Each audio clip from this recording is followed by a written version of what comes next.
ईश्वर ने जब मनुष्य की रचना की थी तब उसने मनुष्य के अंदर महानता का अंश भी रख दिया था। इसलिए मनुष्य में अच्छाई और बुराई दोनों होती हैं। यही वजह है कि मनुष्य चाहे कितना कमज़ोर हो, परेशानियों में उलझा हो, दुनिया से पराजित हो चुका हो, तब भी उसके भीतर कोई न कोई ऐसा गुण जरूर होता है जो उससे चमत्कार कराता है। लेकिन यह चमत्कार उसकी पॉजिटिव सोच के कारण होता है, क्योंकि 8 अक्षरों से बना यह शब्द आपसे बहुत कुछ कहता है। धैर्य रखें, क्योंकि धैर्य सफलता की सबसे बड़ी कुंजी है। अगर आप में धैर्य की भावना है तो आपके मन में कभी भी नेगेटिव ख्याल नहीं आ सकते।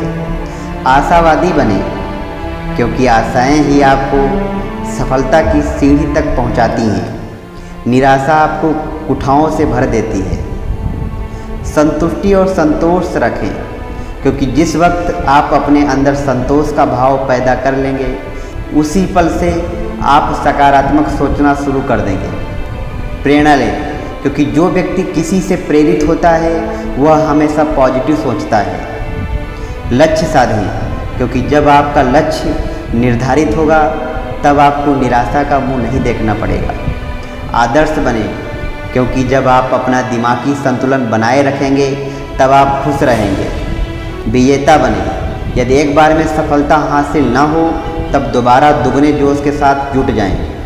सहज रहें, क्योंकि जो लोग सहज जीवन जीते हैं वे हमेशा सकारात्मक सोचते हैं। यह पॉजिटिव सोच का रहस्य है, क्योंकि आप जो भी सोचते हैं उसमें दिमाग का रंग भरता है और शरीर उस क्रिया को पूरा करता है।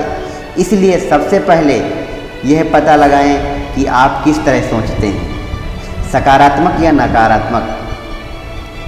क्या आप अपने सफल होने पर विश्वास रखते हैं? क्या आप बहानेबाजी करते हैं? क्या आप अपनी सेहत के बारे में सोचते हैं? क्या आप अपने दिमाग का प्रयोग करते हैं? क्या आप समस्या के बारे में सोचते हैं? क्या आप किसी काम को करते समय डरते हैं? क्या आप अपनी आत्मा की आवाज़ सुनते हैं? क्या आप अपनी योग्यता पर विश्वास करते हैं? क्या आप भविष्य के बारे में सोचते हैं? क्या आप कम बोलते हैं? क्या आप रचनात्मक तरीके से अपनाते हैं? क्या आप मेहनत से डरते हैं? क्या आप नए दोस्त बनाते हैं?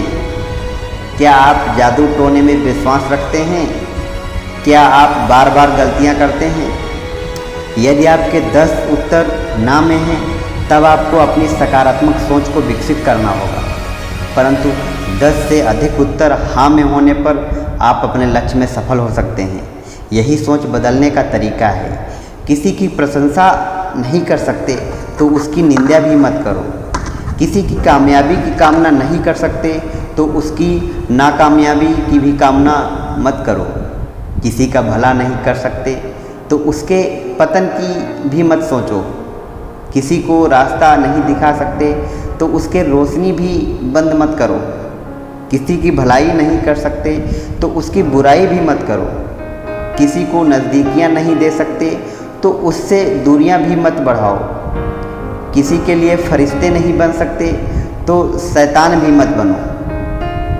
किसी पर फूल नहीं बरसा सकते तो उस पर पत्थर भी मत बरसाओ। किसी से ईमानदार नहीं हो सकते तो उससे बेईमानी भी मत करो।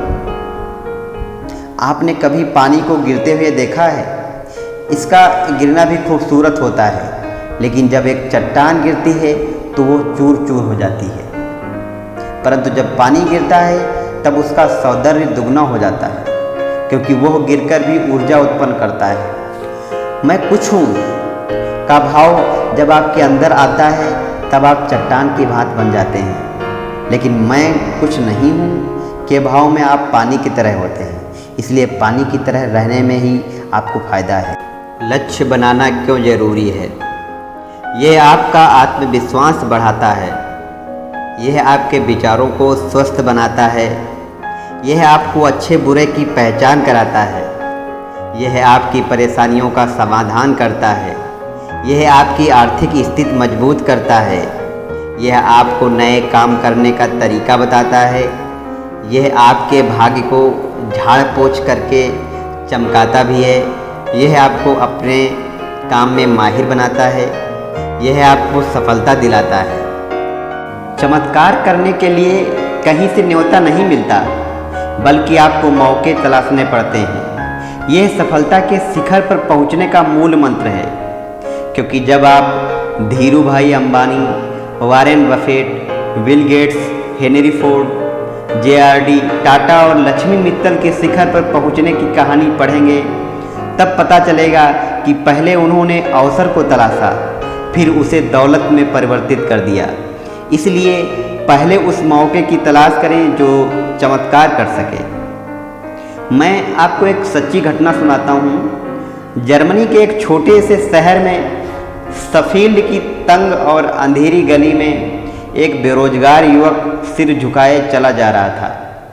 देखने में वो बिल्कुल शांत था, लेकिन उसके दिमाग में तूफान उठ रहा था, क्योंकि वो आत्महत्या करने के लिए दरिया की ओर जा रहा था।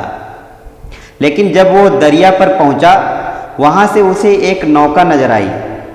वो बेधड़क नौका में जा बैठा और बड़ी तेजी से चंपू चलाने लगा। फिर वो कई दिन तक यात्रा करता रहा।